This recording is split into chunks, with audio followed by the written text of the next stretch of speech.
So we're starting into our calculus. In Chapter 11, we'll talk about differential calculus. Section 11.1 is limits. That's the first concept we need to be able to talk about calculus. So we have 4 objectives. We're going to look at some graphs to determine limits, and then we're going to use limit notation to write limits. Then we're going to use some algebra and property of limits to find limits. And there'll be some algebra that we need along the way, so we're going to review sections 1.3, 3.1, and 3.6. So the purpose of calculus is that it allows you to study things that are changing.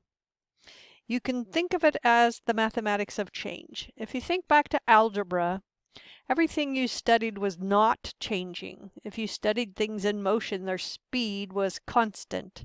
If you had studied revenue, cost, or profit, they would have had to be constant.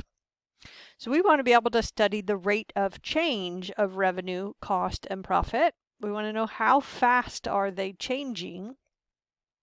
And the way we do that in differential calculus is by finding derivatives, and you'll also hear people say computing derivatives.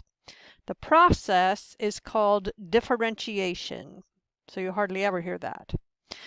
A derivative is, in fact, a limit. So we first need to learn about limits before